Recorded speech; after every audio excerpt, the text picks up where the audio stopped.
내 재산이 그렇게 욕심났어? 이런 몹쓸 짓을 하고 너희가 무사할 줄 알았니? 저는 그냥 지영이가 시킨 대로 했을 뿐이에요. 뭐라고요? 지금 와서 다 내 탓이라는 거예요? 어머님, 제 말도 들어보세요. 저는 어머님께 그런 짓을 할 생각이 없었어요. 처음부터 끝까지 모든 건 남편이 계획한 거예요. 어머님 아들이 저를 조종해서 그런 짓을 벌인 거라고요. 둘 다 시끄러. 내가 그날 겪었던 공포와 배신은 평생 잊을 수 없을 거다. 너희 둘 다 절대 가만히 두지 않을 거야. 반드시 책임을 묻고 너희가 벌인 일에 대한 대가를 치르게 할 거야. 안녕하세요. 오늘도 저희 인생 이야기를 찾아주셔서 감사합니다. 오늘 들려드릴 이야기는 아들 며느리 따라 효도 여행을 갔다가 봉변을 당한 정씨 할머니의 사연입니다.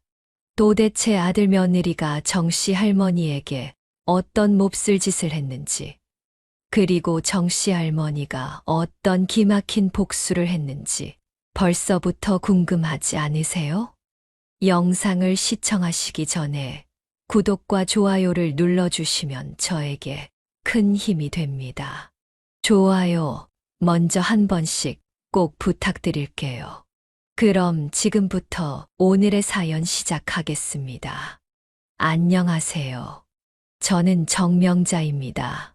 제 인생이 뒤바뀌었던 그날의 충격이 아직도 생생합니다. 남편이 암으로 세상을 먼저 떠난 이후 제 삶은 전혀 다른 방향으로 흘러가기 시작했습니다. 혼자 남겨진 제가 의지할 곳은 아들과 며느리뿐이었습니다. 하루하루가 외롭고 쓸쓸했지만 그래도 아들이 행복하게 사는 모습을 보며 제 마음을 다독이곤 했죠. 진호야, 내가 행복하면 엄마는 그걸로 충분해. 그렇게 스스로를 위로하며 지내곤 했습니다. 그러던 어느 날이었습니다. 맞벌이를 하는 아들과 며느리가 밥은 잘 챙겨 먹나 걱정이 돼서 반찬 몇 가지를 만들어 아들 집을 찾아갔습니다. 제 입에 들어가는 것보다도 훨씬 정성을 더 들였습니다. 아들이 좋아하던 간장게장, 며느리가 좋아한다고 했던 나물들까지 만들어 담아갔죠. 아들 집에 도착해 현관문을 두드리며 얘들아, 엄마 왔다. 너희 먹으라고 반찬 좀 만들어 왔으니 문 좀 열어줄래? 그렇게 밝게 말했지만 문이 열리기까지는 한참이 걸렸습니다. 문을 연 사람은 며느리였습니다. 며느리는 한 손으로 문을 열고 다른 손으로 휴대폰을 쥔 채 차갑게 저를 바라봤습니다. 어머님, 미리 저희한테 말씀도 안 하고 찾아오셨네요. 그런데 저 지금 좀 바빠요. 며느리의 말투는 마치 제가 오면 안 되는 사람이라도 된 것처럼 여기는 것 같았습니다. 일단 손에 들고 있는 반찬들이 무거우니까 받아줄래? 며느리는 한숨을 내쉬며 반찬통을 받아들며 말했습니다. 어머님 고맙긴 하지만 다음부턴 이런 거 안 가져오셔도 될 것 같아요. 어머님도 힘드시잖아요. 다음부턴 그냥 돈으로 주시는 게 더 나을 것 같아요. 며느리의 가시돋친 말을 내뱉으며 제가 만든 반찬들을 낚아채갔습니다. 하지만 저를 집안에 들여줄 생각은 없는 듯 했습니다. 그래도 엄마가 이렇게 추운 날 여기까지 찾아왔는데 따뜻한 차 한 잔이라도 하고 갈 수 없을까? 제가 조심스럽게 묻자 며느리는 웃으며 대답했습니다. 차를 대접해달라고요? 그냥 돌아가시는 길에 근처 카페에서 드시면 되잖아요. 왜 굳이 저희 집에서 드시려고 하세요? 그 말과 함께 며느리는 제게 5,000원짜리 지폐를 한 장 건넸습니다. 이 돈으로 저기 밑에 카페에 가서 어머님이 원하시는 따뜻한 차 한 잔 직접 사드세요. 돈을 받아든 제 손이 덜덜 떨리고 있었습니다. 엄마가 돈이 없어서 차 한 잔 달라고 했겠니? 이 추운 날 반찬 싸들고 엄마가 여기까지 왔는데 따뜻한 커피 한 잔 대접을 못한다는 거야? 저는 5,000원짜리 지폐를 다시 며느리에게 돌려주려 했지만 며느리는 제 주머니에 5,000원짜리 지폐를 다시 구겨 넣으며 현관문을 쾅 하고 닫아버렸습니다. 저도 모르게 눈물이 고이기 시작하더군요. 주머니에 들어있는 구겨진 5,000원짜리를 바라보며 아무 말도 할 수 없었습니다. 내가 이런 대접을 받을 줄은 몰랐구나. 너희들을 위해 새벽부터 반찬을 만들어 왔는데 찢어질 것 같은 마음을 애써 달래며 다시 저희 집으로 발걸음을 돌릴 수밖에 없었습니다. 그날 이후로 며느리가 던진 차가운 말과 무심한 행동은 오래도록 제 머리와 가슴 속에 남아 있었습니다. 이런 반찬 따위 만들어 오지 않아도 된다. 라는 그 말이 정말로 생생하게 살아서 제 머릿속을 떠다녔습니다. 그때쯤부터 아들과 며느리에 대해 어떤 기대도 하지 않아야겠다 생각을 했지만 또 막상 명절이 다가오니 아들과 며느리가 이번엔 조금 바뀌지 않을까 하는 기대가 생기더군요. 그때까진 아들과 며느리에 대한 기대를 완전히 저버릴 순 없었던 모양입니다. 명절이 다가오자 저는 아들 진호에게 전화를 걸어 진호야, 그래도 명절에는 엄마 집에 올 거지? 아빠 없이 엄마 혼자 있으니 너희라도 엄마를 찾아와야지. 그렇게 물었지만 아들 진호의 대답은 얼음장처럼 차갑기만 했습니다. 엄마, 이번 명절 때는 우리끼리 여행 갈 생각이에요. 명절 음식 안 해도 되니 엄마도 좋잖아요. 그냥 저희 없이 편히 쉬세요. 여행을 간다고 혼자 남은 엄마를 놔두고 명절에 순간 제 귀를 의심했습니다. 명절에 여행이라니? 내가 아무리 바빠도 명절엔 가족이 함께해야 하는 거 아니니? 엄마를 빼놓고 너희끼리 시간을 보내겠다고? 제가 다그치자 아들은 오히려 짜증 섞인 목소리로 대답했습니다. 엄마, 너무 옛날 생각만 하지 마세요. 요즘은 다들 이렇게 해요. 다음에 저희가 시간 될 때 찾아뵈면 되잖아요. 아들의 말에 저는 더는 아무 말도 할 수 없었습니다. 전화기를 내려놓고 혼자 텅 빈 부엌에 앉아 있자니 눈물이 쏟아졌습니다. 내 아버지가 살아있을 땐 상상도 못하던 일인데 내 아버지가 없다고 이젠 아주 막 나가는구나. 남편이 세상을 떠나자 한순간에 바뀐 아들의 태도에 저는 할 말을 잃고 말았습니다. 남편의 빈 자리를 자식과 며느리가 채워줄 거라는 헛된 기대와 희망을 했던 스스로가 바보 같을 뿐이었어요. 더는 구차하게 아들과 며느리에게 매달리고 싶지 않았고 혼자이지만 씩씩하게 명절을 보내보려고 했습니다. 하지만 혼자 명절을 보내는 건 생각보다 너무 외롭더군요. 텅 빈 방에 혼자 앉아 제사를 지내며 남편의 영정사진을 바라보았습니다. 여보, 당신도 이 모습을 보고 있겠죠? 내가 이렇게 혼자 남아있는 게 얼마나 서러운지 아세요? 하지만 돌아오는 것은 영정사진 속 남편의 침묵뿐이었습니다. 그날 저녁 남편 없이 혼자 있을 제가 걱정이 됐던지 이웃 박씨 아주머니가 찾아왔습니다. 아이고, 명자씨. 명절인데 혼자 계셨다고요? 아드님은요?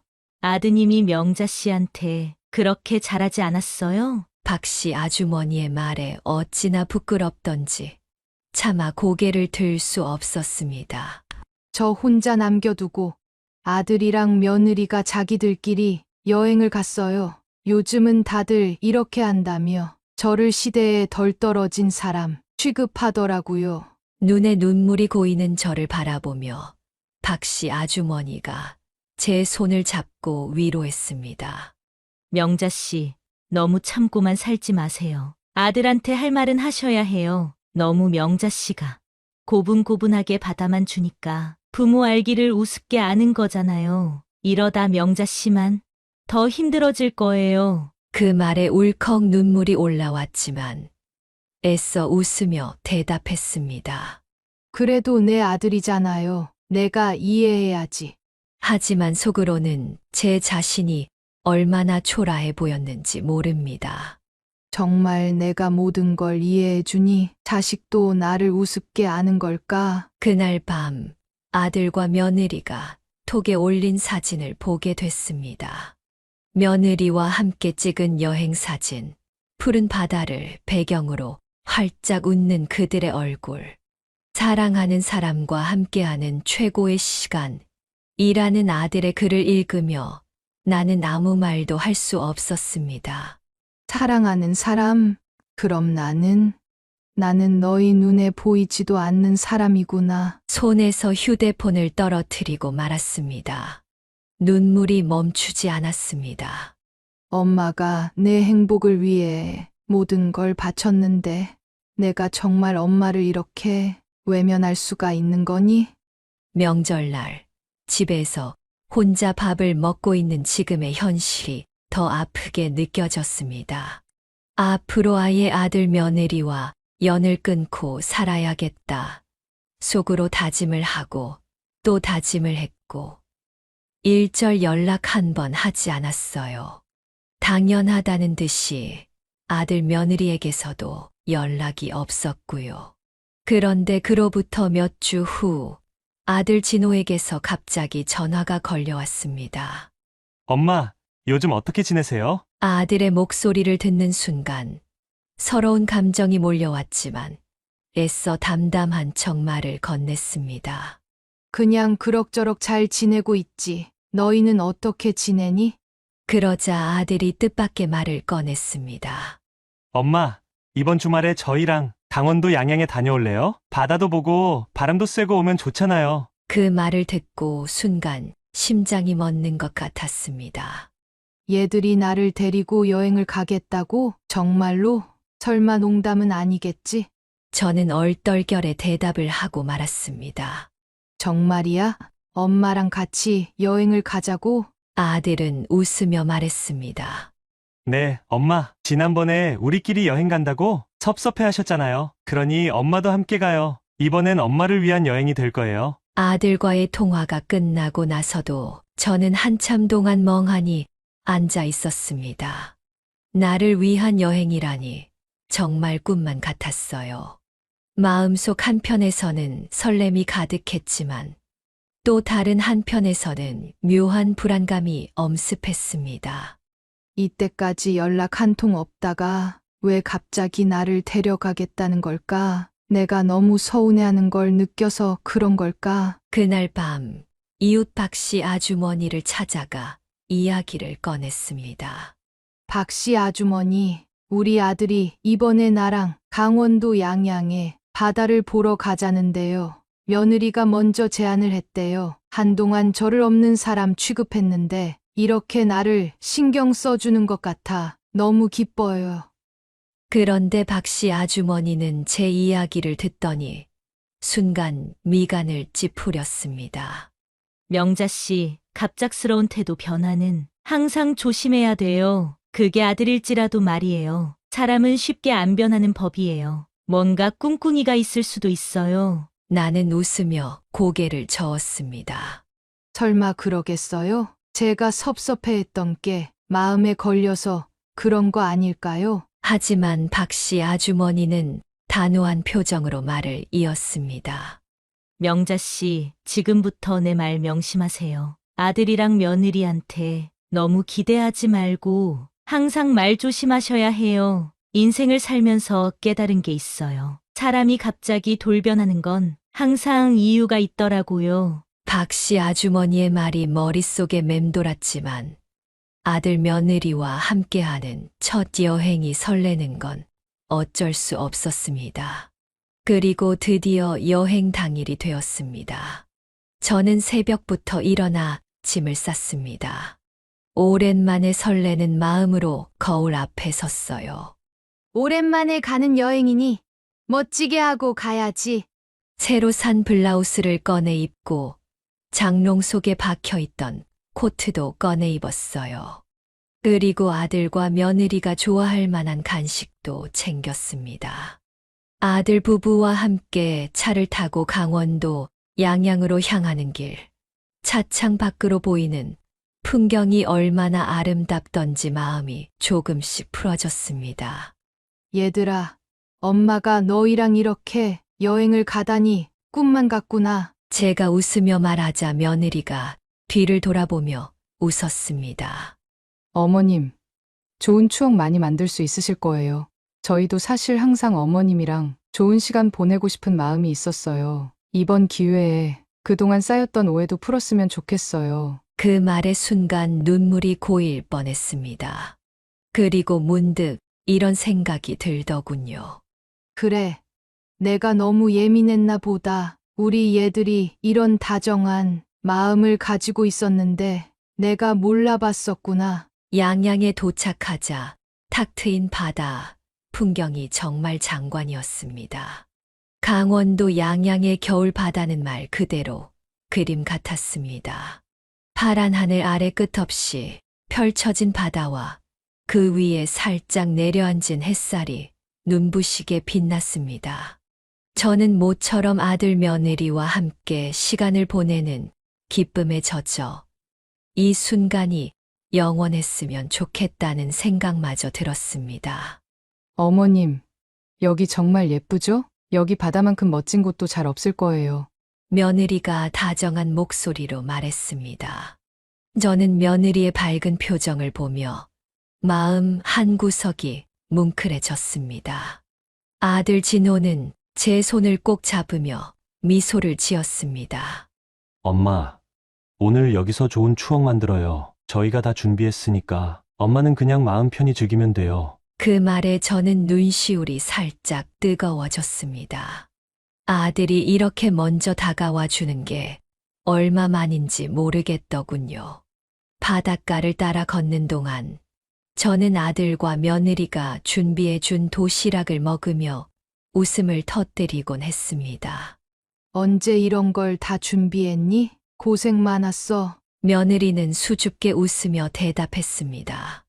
어머님이랑 좋은 시간을 보내고 싶어서 준비해봤어요. 입맛에 맞으셨으면 좋겠네요. 바닷바람은 조금 차가웠지만 마음만은 따뜻했습니다.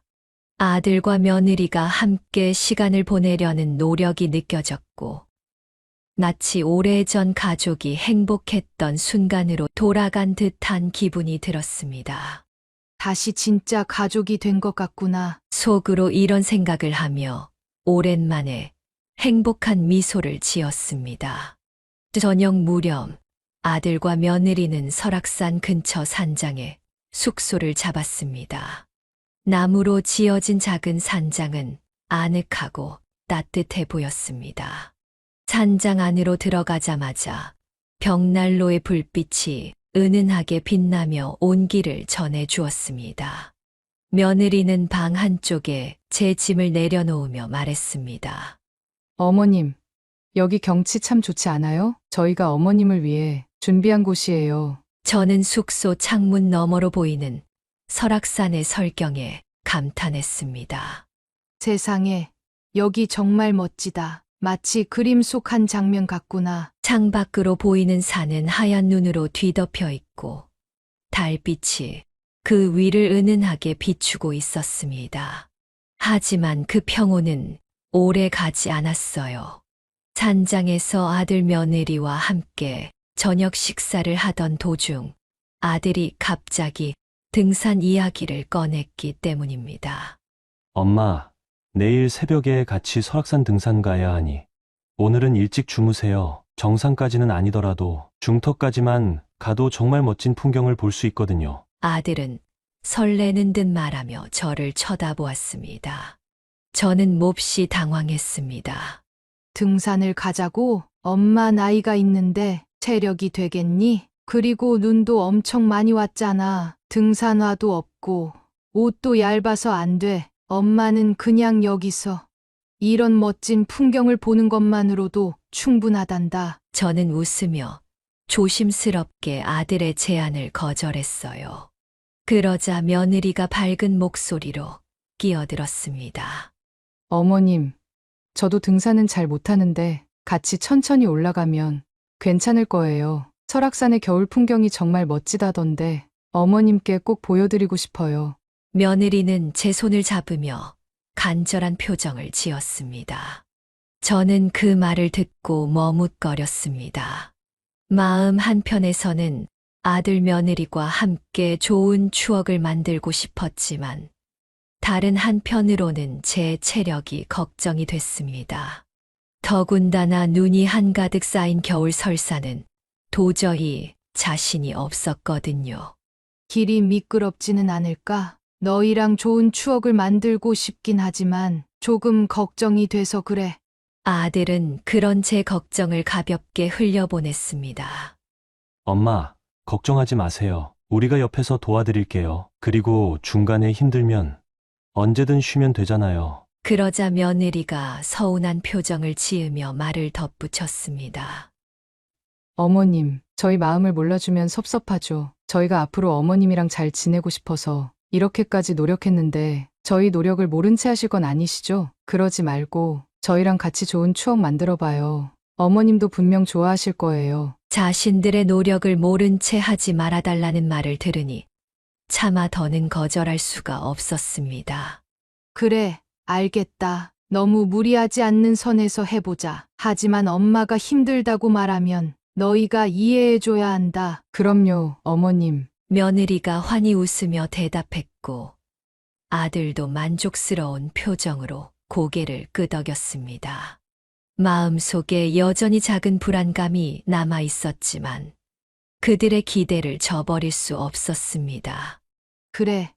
나도 이왕 여기까지 왔으니 좋은 추억을 만들어 보자. 나중에 후회하지 않으려면. 스스로를 다독이며 그렇게 결국 설악산 등산을 약속했습니다. 그렇게 밤이 깊어갔습니다. 설악산의 설경은 여전히 아름다웠고 벽난로의 불빛은 따스했지만 내 마음에는 여전히 알 수 없는 무거운 그림자가 드리워지고 있었습니다. 다음 날 새벽 설악산 등산로 입구에 도착하자 저는 벌써 후회가 밀려들었습니다. 차가운 바람 때문에 손발이 꽁꽁 얼어붙을 것 같았고 신고 입던 운동화는 눈길에 벌써 미끄러지기 시작했습니다. 얼마 지나지 않아 벌써 숨이 가빠지고 다리에 힘이 풀리기 시작했어요. 얘들아, 엄마는 여기까지만 올라가도 될 것 같구나. 다리가 너무 아프고 힘들단다. 저는 그 자리에서 멈춰 서서 숨을 고르며 아들과 며느리에게 말했습니다. 그러자 며느리는 갑자기 짜증스러운 표정으로 저를 쳐다보며 말했습니다. 어머님, 조금만 더 가면 돼요. 여기까지 와서 포기하면 너무 아깝잖아요. 조금만 참으세요. 그 말이 제 가슴에 비수처럼 꽂혔습니다. 그럼, 엄마, 힘들면 여기서 잠깐만 쉬었다가 가요. 아들은 나를 다 이르듯 말했지만 아들의 말에서도 약간의 성급함이 묻어났습니다. 저는 속으로 한숨을 쉬며 고개를 끄덕였습니다. 아들과 며느리의 성화에 모시겨 결국 다시 걷기 시작했고 그렇게 얼마 정도 더 걸었을 때 며느리가 갑자기 멈춰서며 밝게 웃으며 말했습니다. 어머님, 여기로 가면 경치가 정말 끝내주는 곳이 나와요. 정말 멋진 사진을 건질 수 있다고요. 며느리는 손가락으로 어딘가를 가리켰습니다. 저는 그곳을 바라보다가 의아함을 느꼈습니다. 그런데 저긴 등산로가 아니잖니? 저쪽으로 가면 안 될 것 같은데. 저는 망설이며 말했어요. 그러가 며느리는 제 손을 잡고 끌어당기며 말하더군요. 걱정 마세요. 괜찮아요. 어머님, 사람들이 잘 안 가는 곳이라 더 조용하고 좋아요. 저희가 예전에 한번 가봤는데 정말 멋지더라고요. 저는 저항할 틈도 없이 며느리의 손길에 이끌려 따라갈 수밖에 없었습니다. 한참을 그렇게 걸어가는데 점점 길이 없는 산속으로 들어가는 것이 느껴졌습니다. 발밑은 점점 미끄럽고 울퉁불퉁해졌고 눈도 점점 쌓이고 있었습니다.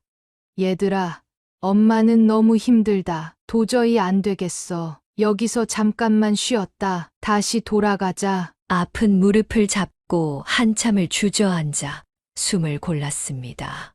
앉아서 주위를 살피니 그제야 이 장소가 얼마나 낯선 곳인지 깨달았습니다. 그런데 그 순간 이상한 정막이 느껴졌습니다. 고개를 들어보니 아들과 며느리가 어디로 갔는지 사라지고 없었습니다. 얘들아, 어디로 간 거야? 엄마, 좀 도와줘! 저는 울부짖으며 주위를 둘러보았지만 그들은 어디에도 없었습니다. 아무리 소리쳐도 돌아오는 건 공허한 메아리뿐이었습니다. 순간 눈물이 터지듯 흐르기 시작했습니다. 설마 이곳에 나를 버리고 간 거야? 아니겠지. 설마 이건 아니겠지. 하지만 아무리 시간이 지나도 그들은 나타나지 않았습니다. 산속의 추위는 도시의 한기와는 비교할 수 없었습니다. 바람이 옷 틈으로 파고들었고 손발이 점점 얼어붙는 기분이 들었습니다. 이대로 있다간 정말 얼어 죽을지도 몰라. 저는 어떻게든 살고 싶은 마음에 눈길에 난 발자국을 거꾸로 따라가려고 했습니다. 아까 우리가 왔던 길로 돌아가면 어떻게든 길을 찾을 수 있을 거야. 그러나 눈이 계속 내리고 있어 발자국은 금세 희미해졌습니다. 그리고 어느 순간 발자국은 완전히 사라지고 말았습니다. 급히 휴대폰을 꺼내 들었지만 신호가 잡히지 않았습니다. 이젠 어떻게 해야 하지? 이대로 끝나는 건가? 저는 혼잣말을 하며 주저앉아 울고 말았습니다. 머릿속에는 아들과 며느리가 떠올랐습니다. 결국 처음부터 이럴 속셈이었구나. 연락도 한 통 없다가 갑자기 여행을 가자고 했을 때 그때 알아챘어야 하는 건데 이렇게 당하다니. 산속은 생각보다 훨씬 빨리 어두워졌습니다. 주변이 점점 어두컴컴해지기 시작했고 그 상황의 모든 걸 포기하고 싶다는 생각마저 들었어요. 그때 희미한 불빛과 함께 사람들의 말소리가 들렸습니다. 저는 정신없이 소리를 질렀습니다. 살려주세요! 여기 사람 있어요! 잠시 후 젊은 대학생들로 보이는 산악회 회원들이 나를 발견했습니다. 암벽 등반을 하러 온 젊은 대학생들을 만나게 된 거였죠. 아니, 어머님, 괜찮으세요? 이렇게 추운데 여기 왜 혼자 계세요? 여긴 길도 없는 곳인데 어떻게 오신 거예요? 그들의 따뜻한 말이 들리자마자 저는 그 자리에 주저앉아 울음을 터뜨렸습니다. 그들은 저를 부축하며 따뜻한 커피를 내밀었습니다. 일단 이거라도 드세요. 몸부터 좀 녹이셔야 해요. 따뜻한 커피 한 모금이 몸속으로 스며들 때 그제야 조금 살 것 같다는 생각이 들었습니다. 어머님, 급한 대로 이 옷 입으세요. 이 날씨에 이렇게 얇게 입고 오시면 정말 큰일 나요. 그들은 자신들의 패딩과 장갑을 벗어 주었습니다. 저는 어쩔 줄 몰라 하며 울먹였습니다. 고마워요. 정말 고마워요. 이 은혜는 평생 잊지 않을게요. 젊은 학생들의 도움으로 가까스로 등산로 입구 마을까지 내려올 수 있었습니다. 발이 퉁퉁 부었고 온몸이 쑤셨지만 살아 돌아왔다는 사실이 믿기지 않았습니다. 여러분들이 아니었으면 저는 여기서 정말 끝났을 거예요. 그리고 따뜻한 커피 한 잔 너무 고마워요. 울먹이며 그들에게 몇 번이고 고개를 숙였습니다. 괜찮아요, 어머님. 이제 안전한 곳에 오셨으니 걱정 마세요. 그렇게 저는 구사일생으로 살아남을 수 있었습니다. 그리고 그 순간 마음속에는 아들과 며느리에 대한 배신감과 분노가 끌어올랐습니다. 가만두지 않겠어! 정말 가만두지 않겠어! 그렇게 몸은 살아났지만 마음의 상처는 더 깊어져만 갔습니다. 어제 머물렀던 숙소 문을 열고 들어가자 아들과 며느리는 거실에서 편안히 앉아 대화를 나누고 있었습니다. 저를 바라보는 아들과 며느리의 당황스러운 표정은 지금도 잊을 수가 없어요. 어머님, 어떻게 여기까지 오셨어요? 혼자서 내려오신 거예요? 며느리는 깜짝 놀란 표정을 지으며 말했습니다. 그 목소리에는 걱정보다는 당혹감이 배어 있었죠. 저는 온몸이 얼어붙은 상태로 겨우 의자에 몸을 기댔습니다. 너희가 저지른 잘못은 너희가 더 잘 알겠지. 엄마를 산속에 버리고 가다니 이런 금수만도 못한 놈들. 그러자 며느리가 재빨리 아들의 옆구리를 찔렀습니다. 그제야 아들은 말을 꺼냈습니다. 엄마, 그게 아니라 지영이가 잠시 볼 일이 급하다 해서 잠깐 다녀오다.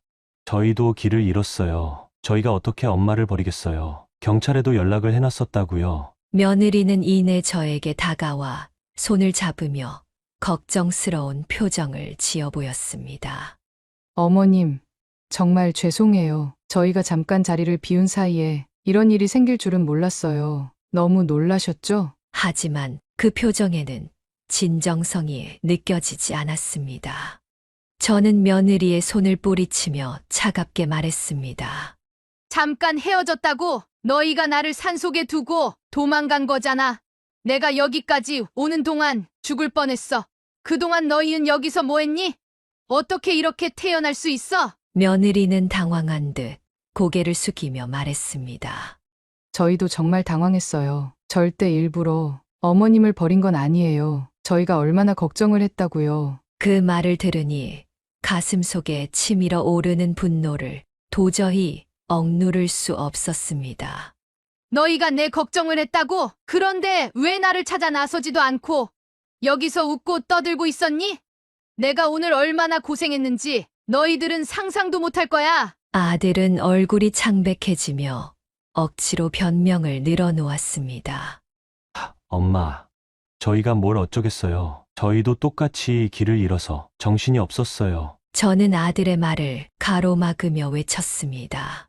그만해. 그런 변명이 지금 무슨 소용이 있어? 무슨 일이 있어도 너희들 가만두지 않을 거야. 당장이라도 아들 며느리의 곁을 떠나고 싶었지만 밤 늦은 시간 숙소를 구할 수도 없어서 어쩔 수 없이 숙소 침대에 누웠습니다. 그리고 침대에 누워 내일 서울로 돌아가서 어떻게 이 배신을 갚을지 생각했습니다. 절대 용서하지 않겠어. 감히 엄마를 산속에 버리고 웃고 떠들고 있었어. 절대 가만두지 않을 거야. 절대. 그렇게 스스로 다짐하며 깊은 한숨을 내뱉었습니다. 눈을 감고 복수를 다짐하며 한참을 그렇게 누워 있었는데 갑자기 방문이 살짝 열리는 소리가 들렸습니다. 잠드신 것 같아. 며느리의 낮은 목소리가 들렸습니다. 저는 숨을 죽인 채 그대로 가만히 있었습니다. 며느리가 제가 잠들었다고 생각한 순간 방 밖에서 그들이 대화를 나누는 소리가 들렸습니다. 이번엔 실패했지만 아직 기회는 있어. 우리가 코인 때문에 생긴 빚을 어떻게든 갚아야 할 거 아니야. 이 방법 말곤 없다고. 아니면 그냥 실종신고 해버리고 어디 산속에 있는 실버타운으로 보내버릴까? 아무도 찾지 못하게 말이야. 그 말을 들은 순간 가슴이 철렁 내려앉았습니다. 뭐라고? 실종신고를 하고 실버타운에 가둬놓겠다고? 그래도 너무 급하게 하면 의심받지 않을까? 들키면 안 되니까. 천천히 준비를 해보자고. 아들의 목소리는 망설이는 듯 했지만 며느리와 같은 생각이라는 걸 알 수 있었습니다. 시간이 많이 없어. 계속 빚독촉 전화가 오잖아. 당신 길에 나 앉고 싶어? 우리도 어쩔 수 없으니까 이러는 거잖아. 착한 척 하지 말고 내가 시키는 대로 해. 저는 온몸이 얼어붙은 듯 꼼짝도 할 수 없었어요. 그들의 대화는 마치 날카로운 비수가 되어 제 가슴을 마구 찔러대고 있었죠.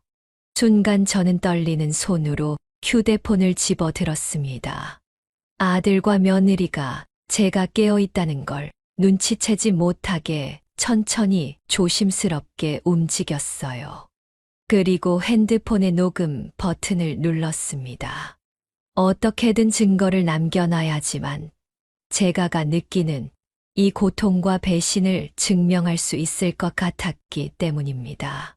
그날 밤, 저는 밀려드는 배신감과 공포감에 뜬 눈으로 밤을 샐 수밖에 없었습니다. 그리고 새벽 일찍 지친 몸을 이끌고 아들과 며느리가 깨기 전에 조용히 숙소를 나섰습니다. 아들과 며느리의 계획대로 실버타운에 갇히기 전에 그들의 곁에서 벗어나야 한다는 생각이 들었기 때문입니다.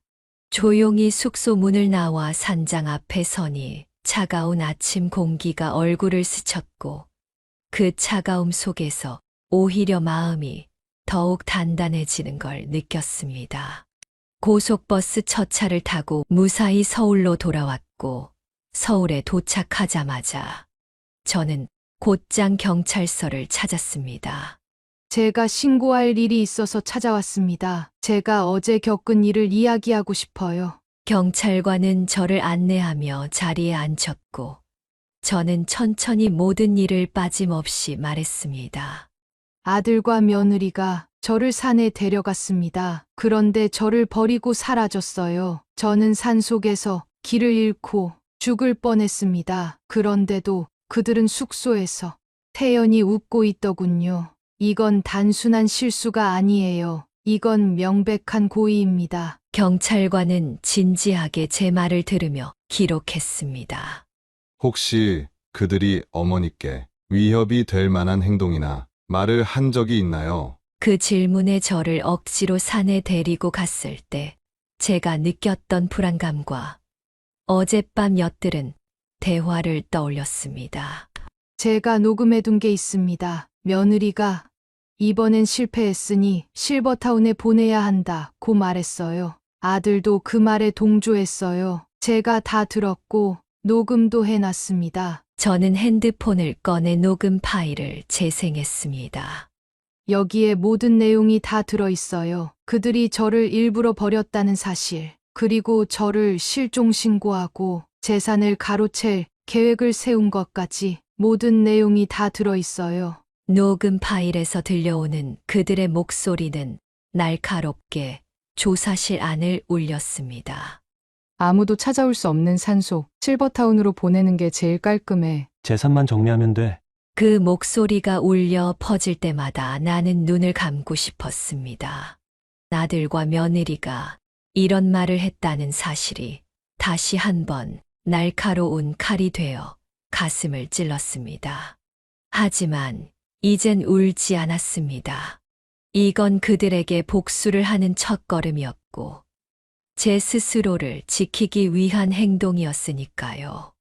경찰은 녹음 파일을 듣고 진지한 표정으로 고개를 끄덕였습니다. 이건 중요한 증거가 될 수 있습니다. 어머니의 말씀과 녹음 파일을 바탕으로 수사를 진행하겠습니다. 저는 경찰서를 나서며 마음 한구석이 가벼워지는 걸 느꼈습니다. 아직 갈 길은 멀겠지만 이제 내가 할 수 있는 모든 걸 하고 있다는 안도감이 생겼습니다. 경찰 조사부터 재판 날까지 생각보다 많은 시간이 걸렸습니다. 아들과 며느리에게서 걸려오는 전화는 한 통도 받지 않았고 혹시 저를 찾아올까봐 그동안 박씨 아주머니 집에 신세를 지게 됐습니다.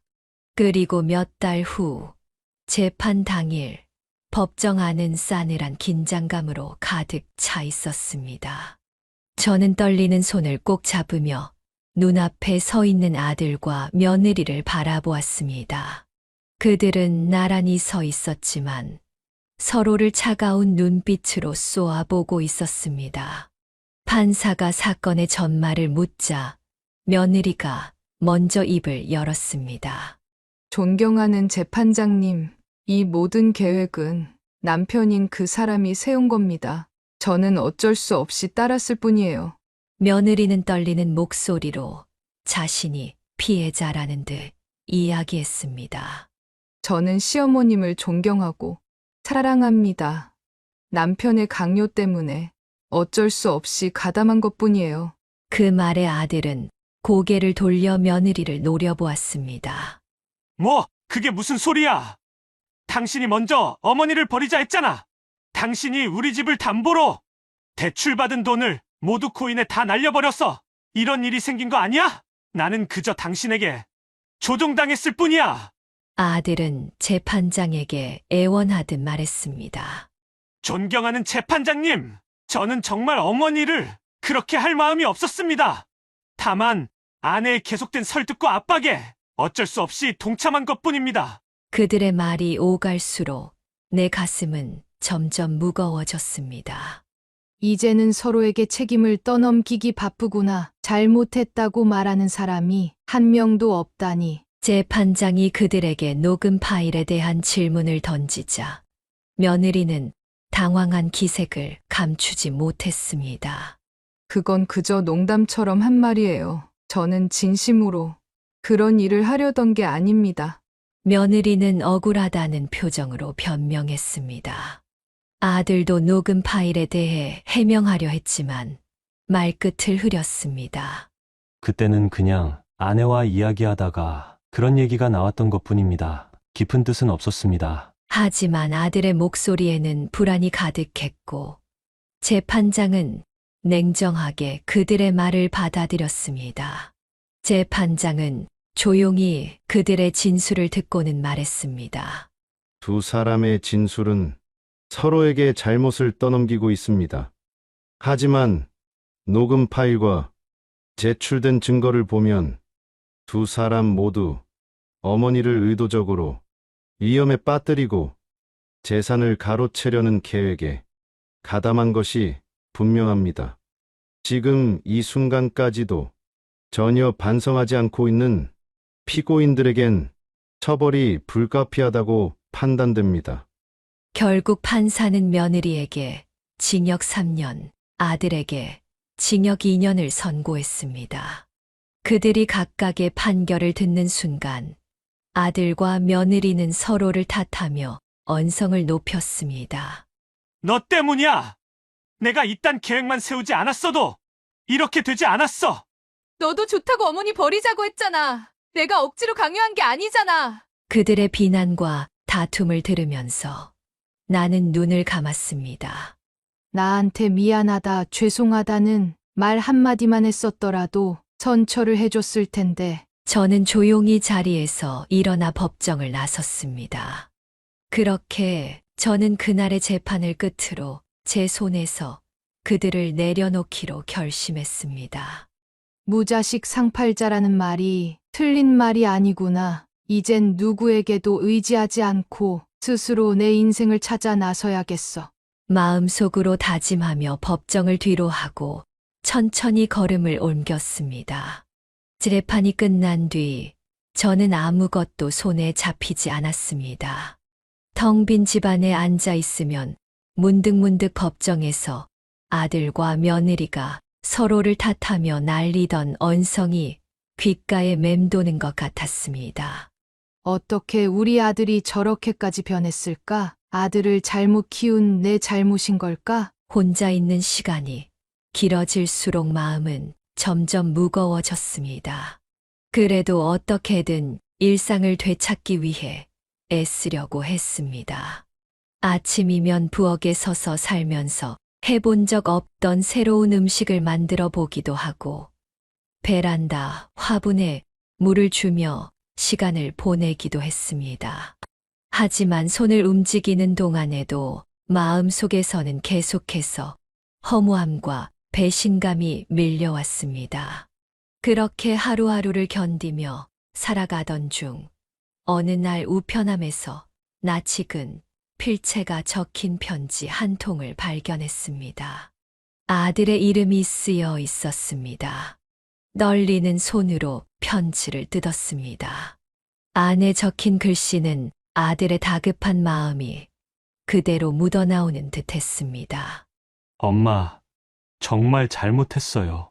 하루하루가 후회뿐입니다.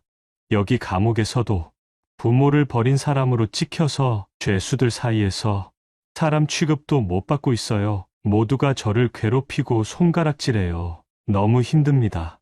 지금이라도 합의를 해주면 집행유예로 빠져나올 수 있다고 들었어요. 한 번만 기회를 주세요. 제발 저를 용서해 주세요. 아들의 편지를 읽으며 손이 부들부들 떨리기 시작했습니다.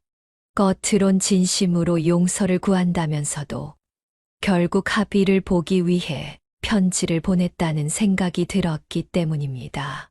몇 주 뒤 며느리의 편지도 도착했지만 저는 그 편지는 열어보지도 않았습니다. 며느리의 눈빛 속에서 느꼈던 차가움과 냉혹함이 아직도 생생했으니까요. 그리고 며느리의 편지를 그대로 찢어버렸습니다. 아들과 며느리의 편지를 받은 후 저는 모든 것을 내려놓고 아들과 며느리가 저를 찾지 못하는 곳으로 떠나기로 결심했습니다. 매 순간 떠오르는 배신감과 분노는 저를 갉아먹고 있었고 마음의 안정을 찾을 수 있는 곳이 필요했거든요. 그래서 한적한 시골 마을로 내려왔고 작지만 아담한 시골집을 샀습니다. 아침이면 텃밭에서 싹이 돋아난 작물들을 살펴보고 낮에는 마을 산책로를 걸으며 따스한 햇볕을 쬐었습니다. 하루하루가 조금씩 평온을 찾아가는 듯 했습니다. 하지만 마음 한편에는 여전히 씻을 수 없는 상처가 남아 있었습니다. 아무리 바람이 불고 꽃이 피어도 아들과 며느리의 배신으로 생긴 그 깊은 상처는 쉽게 치유되지 않았지만 조금씩 마음의 평온을 되찾고자 노력했습니다. 어느새 세월은 그렇게 흘러 제가 시골에 내려온 지도 벌써 2년이란 시간이 흘렀습니다. 그리고 바로 어제 아침이었어요. 마당에 앉아 화분에 물을 주고 있는데 문 앞에서 인기척이 들렸습니다. 돌아보니 그곳에는 출소한 아들이 무릎을 꿇고 있었습니다. 제가 있는 곳을 어떻게 알았는지 여기까지 찾아왔더군요. 2년 만에 보는 아들의 모습은 몰라보게 초라해져 있었고 얼굴엔 후회의 그림자가 짙게 드리워져 있었습니다. 엄마, 제가 정말 잘못했어요. 하루하루가 죄책감에 너무 힘들어요. 제발 마지막 기회를 주세요. 그 말을 듣는 순간 제 가슴은 복잡한 감정으로 뒤엉켰습니다. 잊고 있었던 배신감과 분노가 다시 치솟았지만 아들의 간절한 눈빛과 떨리는 목소리를 보니 마음 한편이 흔들리는 것도 사실이었습니다. 정말 진심일까? 아니면 자신의 죄책감을 덜기 위해 나를 찾아온 걸까? 그것도 아니면 여전히 나에게 남아있는 재산을 노리는 걸까? 저는 한참을 침묵한 채 아들을 바라보다 결국 고개를 돌렸습니다. 아직은 너를 용서할 수 없을 것 같구나. 엄마가 받은 상처가 얼마나 깊은지 너는 모를 거야. 아들은 머리를 숙이며 눈물을 흘렸습니다. 엄마, 정말 미안해요. 제가 어떻게 해야 엄마의 용서를 받을 수 있을까요? 저는 아무 말도 하지 않고 아들을 돌려보냈습니다. 아들은 끝까지 나를 붙잡고 애원했지만 저는 끝끝내 아무 말도 하지 않았고 돌아가는 아들의 뒷모습을 바라보며 저는 한참 동안 마당에 홀로 서 있었습니다. 어젯밤 저는 침대에 누워도 잠을 이룰 수 없었습니다. 아들의 눈물 어린 얼굴과 떨리는 목소리가 자꾸만 머릿속을 맴돌았습니다. 정말 나한테 미안해서 하는 걸까? 아니면 그저 자기 자신을 위해서일까? 그리고 오늘 아침 아들로부터 또 한 통의 편지가 도착했습니다. 그 편지를 앞에 두고 지금 저는 책상에 앉아 커피를 한 모금 마시며 제가 겪었던 일을 사연으로 작성하고 있습니다. 창밖으로 보이는 화단은 초록빛으로 가득하지만 제 마음은 여전히 무겁기만 합니다. 정말 용서해야 할까? 아니면 그대로 이 관계를 끝내야 할까? 오히려 용서를 해야 내 마음이 더 편해지는 걸까? 저는 답을 내리지 못한 채 편지를 손에 들고 있습니다. 여러분이라면 어떻게 하시겠습니까? 용서란 과연 가능한 걸까요? 아니면 아들을 멀리하며 내가 살아갈 길을 찾아야 할까요? 아니면 차라리 제가 딱 필요한 만큼의 재산만 남기고 나머지 재산을 모두 기부하고 아들의 반응을 살펴볼까요? 어디 물어볼 곳도 없어 답답한 마음에 이렇게 사연을 작성하고 있습니다. 이 사연을 듣고 계신 분들이 있다면 부디 여러분들의 생각을 들려주세요. 여러분들이 댓글로 남겨주신 생각들을 하나씩 꼼꼼히 읽어보며 꼭 제 결정에 참고하도록 하겠습니다. 지금까지 기구한 제 사연을 들어주셔서 감사합니다. 여러분들의 인생엔 이런 힘든 일 없이 꽃길만 가득하길 바라겠습니다. 감사합니다. 지금까지 정명자 씨의 사연을 들어주셔서 감사합니다. 영상을 종료하시기 전 아직 구독과 좋아요를 안 누르신 분들이 계시다면 꼭 한 번씩 부탁드리겠습니다. 그리고 정명자 씨를 위한 댓글을 하나씩 작성해 주시면 정말 감사하겠습니다. 그럼 저는 더 흥미진진하고 애절한 사연으로 다시 여러분들을 찾아뵙겠습니다. 감사합니다. 어머님, 지금 일부러 그러신 거예요? 제가 강아지 사료 좀 주라 했다고 그게 싫어서 일부러 쏟아버리신 거냐고요? 미안하다. 손이 떨려서 그만.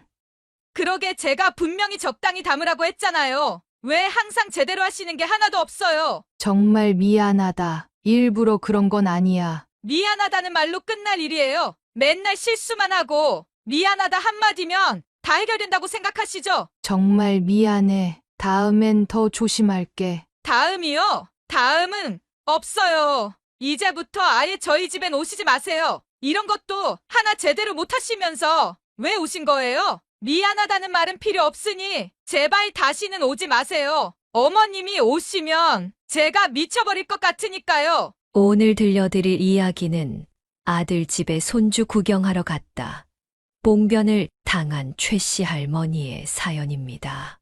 시어머니를 하인 부리듯 대하는 며느리에게 최 씨 할머니가 어떤 통쾌한 복수를 했는지 한번 들어주실래요? 사연은 시작하기 전 구독과 좋아요 부탁드립니다. 영상을 만드는 저에겐 무엇보다도 큰 힘이 됩니다. 그럼 지금부터 사연 시작하겠습니다. 안녕하세요. 저는 최수님입니다. 어제 저녁 며느리에게서 전화가 왔습니다.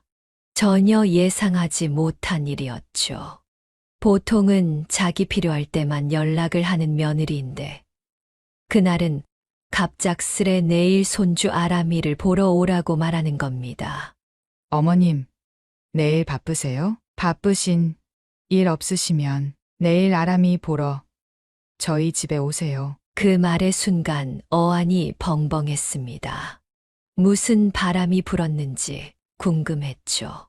하지만 말끝을 흐리는 것도 이상할 것 같아서 차분히 대답했습니다.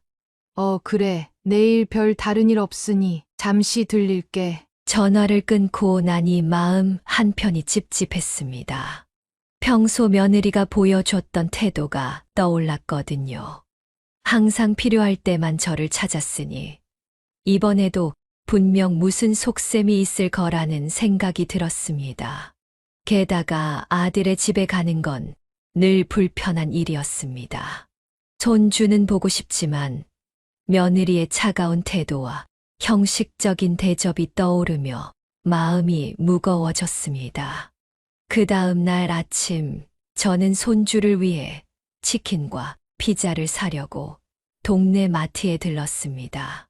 마음이 어수선했지만 손주 아람이가 그 음식을 좋아할 거라는 생각에 기쁜 마음으로 고르고 있었어요.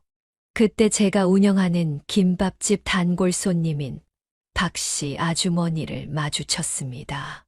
아이고, 사장님, 여기서 다 뵙네요. 장 보러 오셨나 봐요? 아, 우리 손주 아람이 보러 가려고요.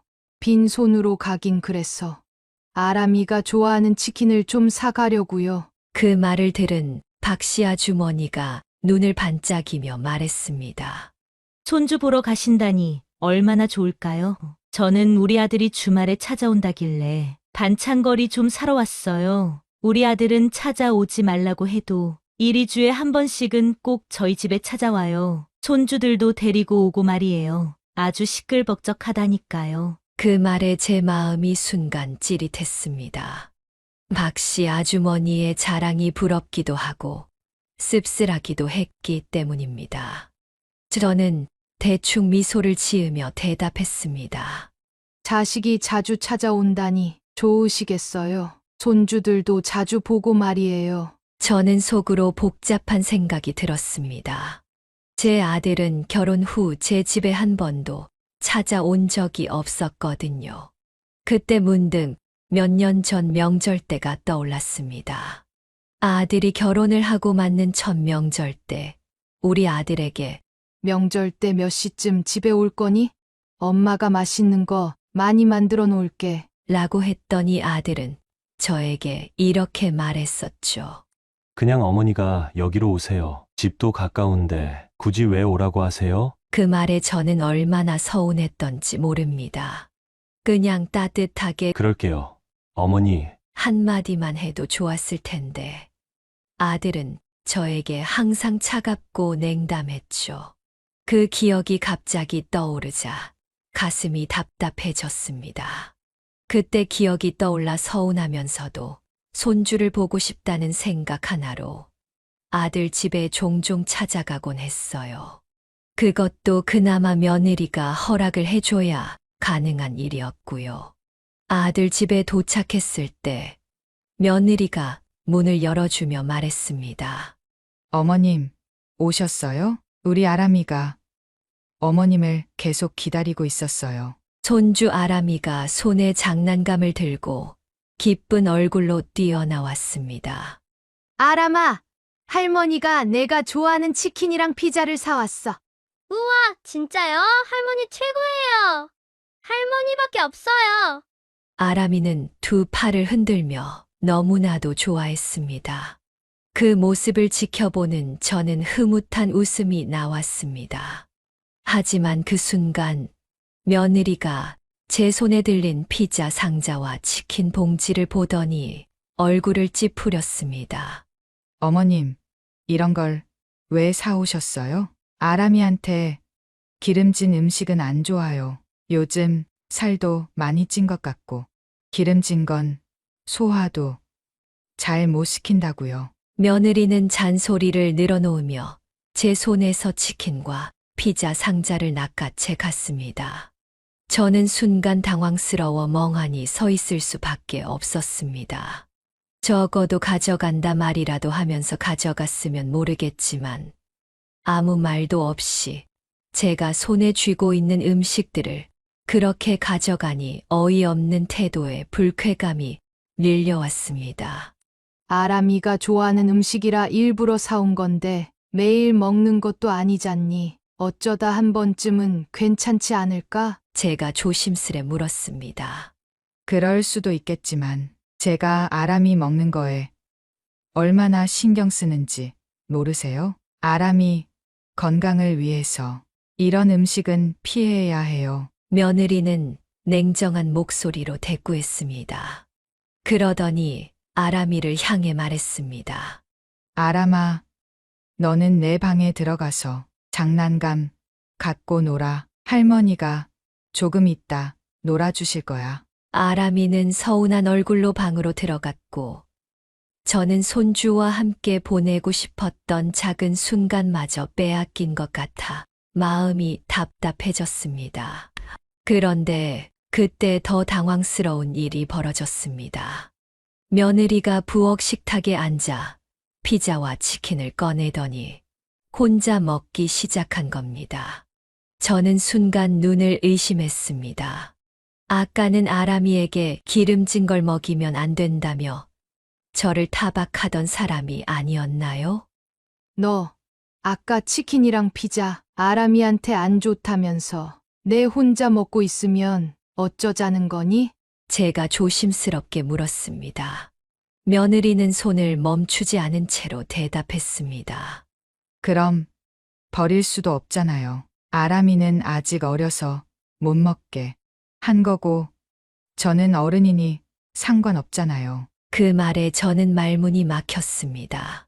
적어도 미안한 기색이라도 보였다면 덜 서운했을 텐데, 며느리는 아무렇지도 않은 얼굴로 치킨을 한 입 더 베어 물었습니다. 그래도 맛은 있나 봐. 쉬지 않고 먹는 거 보면. 제가 한심한 마음으로 물었습니다. 며느리는 피자 한 조각을 집어들며 대답했습니다.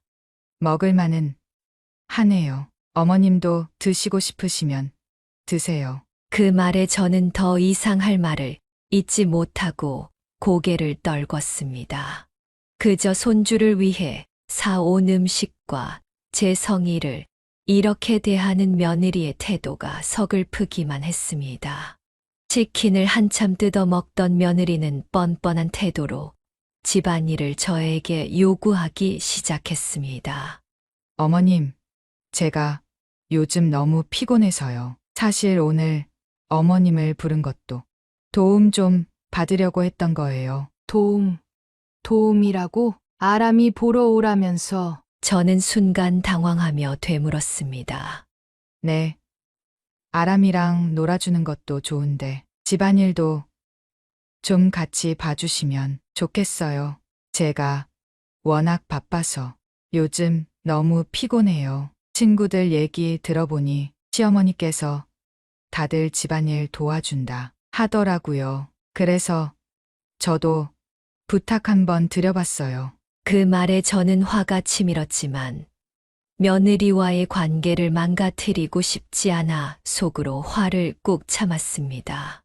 그럼 어머님, 강아지 목욕부터 좀 시켜주시겠어요? 얘 털이 많이 더러워졌거든요. 제가 못 씻겨서 냄새가 좀 나는 것 같아요.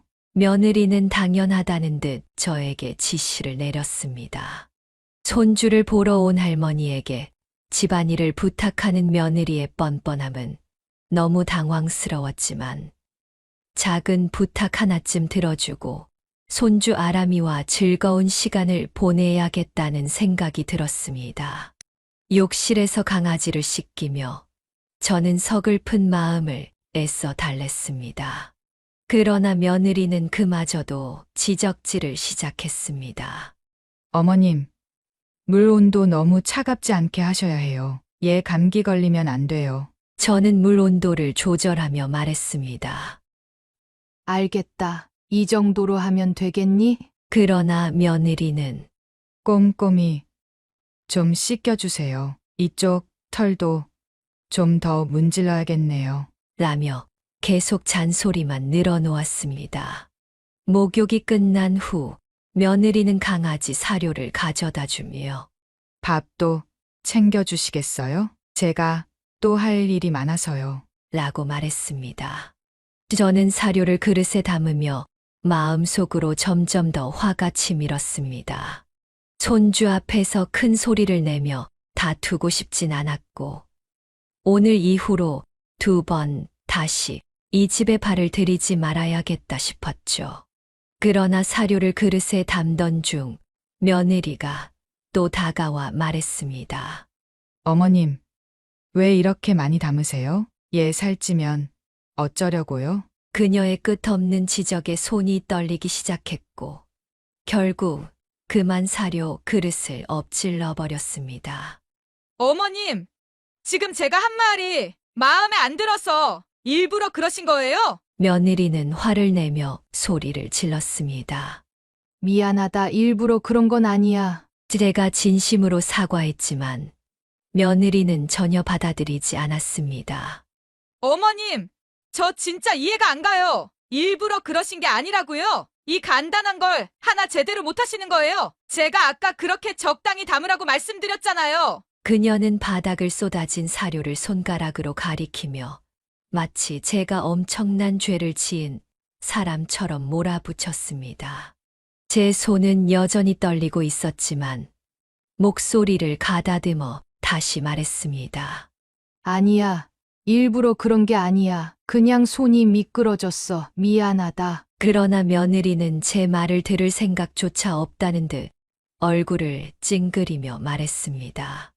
왜 이렇게 항상 실수를 하세요? 제가 얼마나 힘든지 아세요? 강아지 키우는 것도 또 쉬운 일이 아니고 아람이 챙기는 것도 힘들고 집안일도 끝이 없어요. 그런데 어머님이 이왕 도와주실 거면 제대로 도와주셔야지. 매번 오히려 일이 더 늘어난단 말이에요. 제가 이래서 어머님이 오는 걸 그렇게 꺼리는 거예요. 며느리의 말이 점점 커지자 저는 숨을 쉴 수조차 없을 만큼 답답해졌습니다.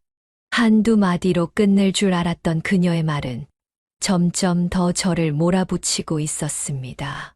어머님, 솔직히 말씀드릴게요. 차라리 어머님이 안 오시는 게 더 낫다고요. 그 말은 마치 뺨을 맞은 것처럼 제 가슴을 후벼 팠습니다. 며느리는 제가 상처받을 것이라는 생각조차 하지 않고 오히려 그 말이 당연하다는 듯 했습니다. 그냥 앞으로 저희 집에 찾아오지 마세요. 다른 시어머니들은 그렇게 잘 도와준다던데 도대체 어머님은 왜 이러신 거예요? 그냥 나가세요. 빨리 나가시라고요. 저는 더 이상 그 자리에 서 있을 수 없었습니다.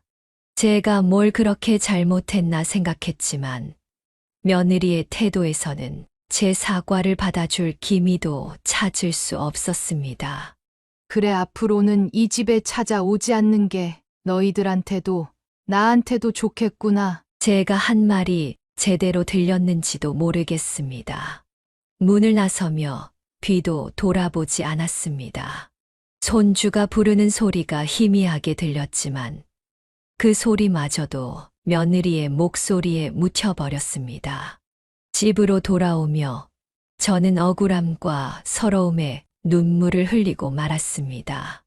아무리 성격 좋다고 소문난 저이지만 이건 도저히 참을 수가 없었거든요. 어쩌다 며느리에게 이런 대접을 받고 있는 건지 마음이 무거웠습니다. 집에 도착하자마자 아들에게 전화를 걸어 하소연을 해봤지만 아들은 엄마, 나 지금 바빠요. 나중에 얘기해요. 라며 전화를 끊었습니다. 결국 다시 전화를 걸어 쏟아내듯 말했습니다. 너희 엄마가 쫓겨났다. 내 아내가 엄마한테 이렇게 대하는데 모른 척 하고만 있을 거야? 그러나 아들은 차갑게 대답했습니다. 지영이가 오죽 힘들었으면 엄마를 불러서 좀 도와달라고 했을까요? 엄마가 좀 잘하지 그랬어요. 지영이는 늘 저한테 잘해주고 저랑은 아무 문제도 없는데 항상 엄마하고만 문제가 생기는 거 보면 엄마가 문제 아닌가 싶어요. 아들의 그 말은 제 마음에 또 다른 상처를 남겼습니다. 더 깊은 상처였죠. 사실 아직 말씀을 안 드린 사실이 하나 있는데 아들과 며느리가 살고 있는 집은 제 노후 자금을 털어 마련해 준 집입니다. 제가 아들과 며느리를 위해 얼마나 희생했는데 그 보답이 이렇게 돌아오다니 억울함과 분노로 가슴이 미어졌습니다.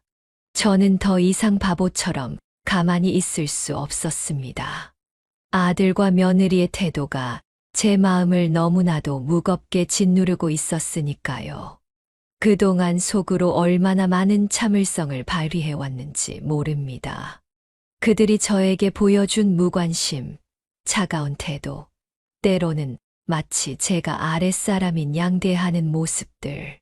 그 모든 것이 한꺼번에 제 마음을 괴롭게 만들었고, 저는 이제 결단을 내릴 시간이 왔다는 생각을 하게 되었습니다. 무엇보다 괘씸했던 건 항상 며느리가 필요할 때만 저를 아들 집에 불렀다는 겁니다. 그 집은 사실 제 소유였는데도 불구하고 말이죠. 제가 나이가 더 들면 언젠가는 아들에게 이 집을 증여하려 했던 생각도 있었습니다. 그동안 제 마음속에는 늘 언젠가는 아들에게 물려주고 싶은 집이었던 거죠. 하지만 이제 그 계획을 완전히 철회하기로 했습니다. 더 이상 그들에게 아무것도 주지 않겠다는 결정을 내렸어요. 다음 날 아침 변호사를 찾아갔습니다. 변호사와의 상담은 생각보다 빠르게 진행되었습니다. 저는 증여 계약을 취소하고 아들과 며느리에게 월세를 받기로 결심했습니다.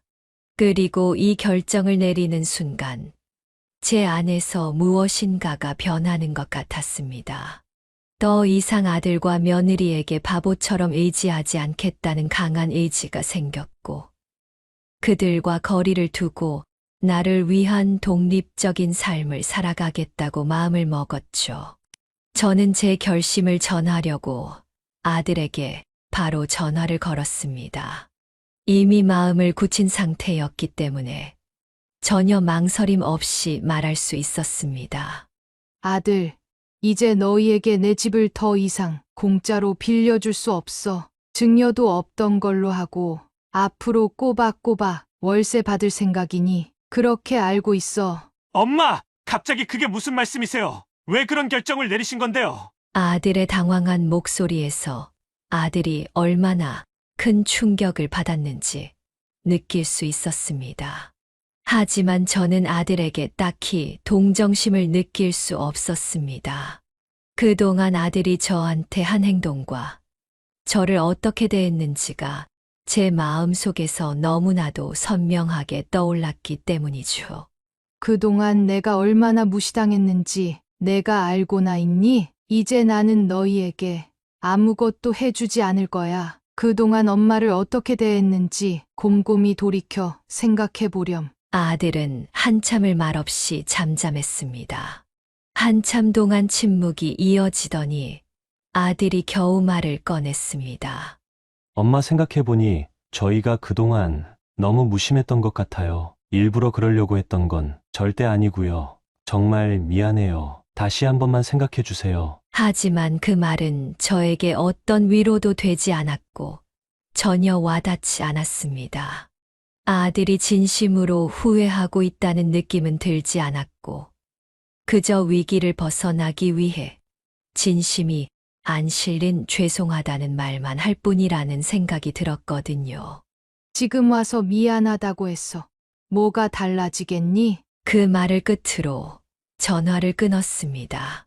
증여를 취소한 사건은 제게 있어서 아들과 며느리를 향한 복수의 첫걸음이자 앞으로 있을 복수의 시작을 알리는 사건이었습니다. 제가 평생 운영해왔던 김밥집도 아들과 며느리의 집 근처에 있었습니다. 제가 평생 살아온 동네였으니까요.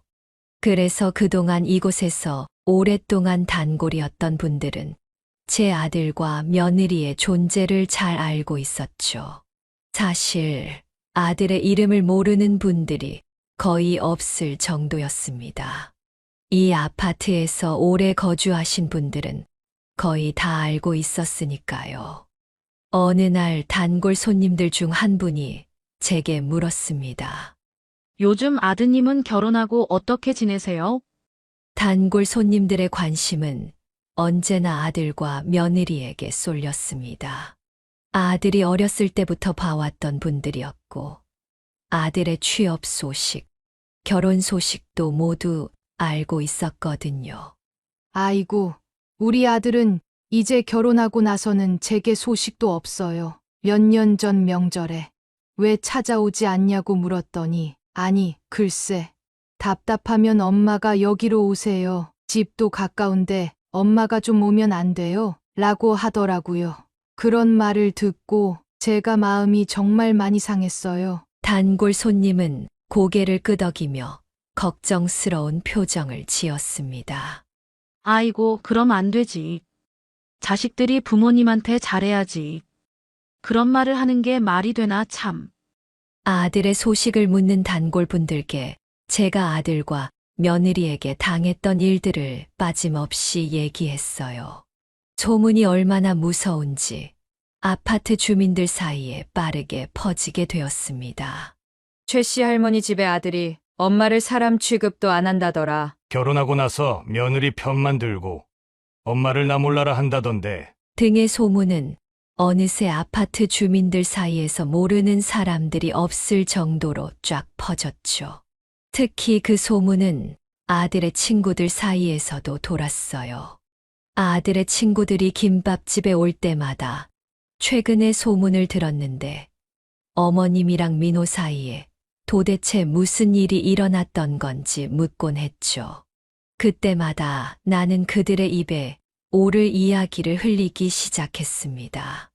이렇게 김밥집에서 나눈 작은 대화들이 결국 아들과 며느리에게 큰 영향을 미쳤고, 점차 주민분들은 제 아들과 며느리를 다른 시각으로 바라보기 시작했습니다.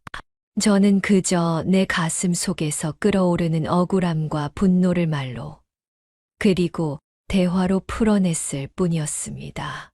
그리고 마을 노인회관에서 봉사활동을 시작한 것도 제게 새로운 복수를 위한 발판이었습니다.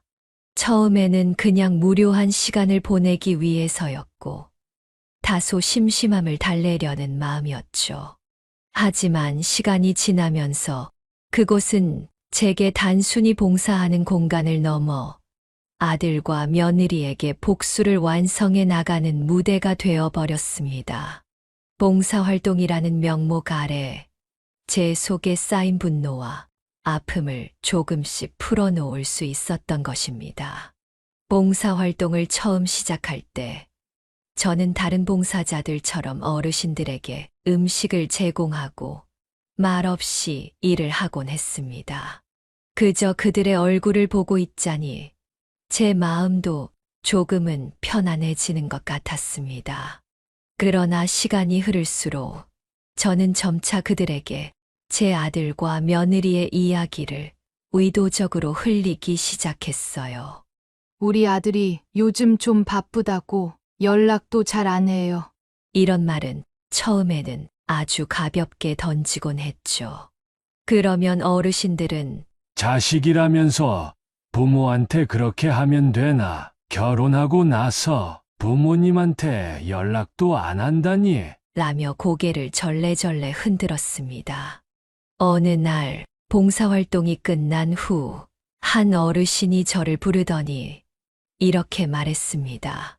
아니, 최 씨 아주머니, 아드님이 그렇게도 못된 사람이었어요? 아무리 며느리한테 빠져도 그렇지. 한평생 키워준 부모님에게 연락도 안 하면 안 되지. 그리고 며느리도 시어머니를 그렇게 대하면 안 되는 거 아닌가요? 그 말에 제 마음속에서 어떤 찌릿한 감정이 올라왔습니다. 그동안 저에게 아무 말 없이 차갑게 대하던 아들과 며느리의 만행을 이제는 모두가 알고 있다는 생각에 괜스레 기쁨이 넘쳤습니다. 맞아요, 어르신. 저도 너무 서운하고 속상해요. 그 말은 거짓말이 아니었죠.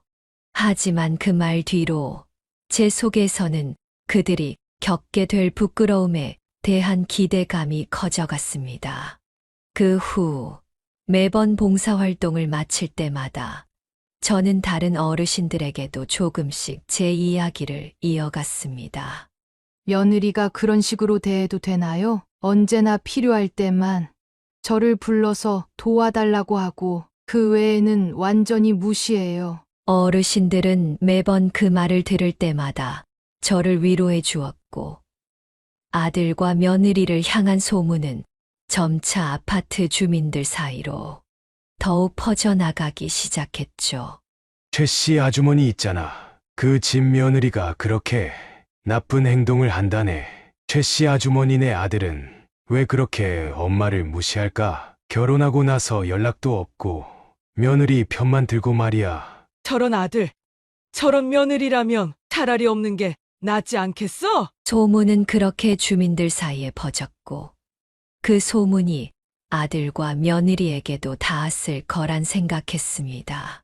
그 애들도 이 소문을 듣고 있겠지. 주변 사람들 눈치를 보면서 자신들이 한 짓을 깨달았을 거야. 저는 그런 생각을 하며 늘 휴대폰을 가까이에 두고 있었습니다. 아들이나 며느리에게서 사과 전화가 올 거라 기대했거든요. 그들이 그간의 태도를 반성하고 다시 저를 찾아오면 아팠던 마음이 조금은 풀릴 것 같았습니다. 하지만 아무런 연락도 오지 않았어요. 시간은 계속 흘렀고 그들의 침묵은 저를 점점 더 초조하게 만들었습니다.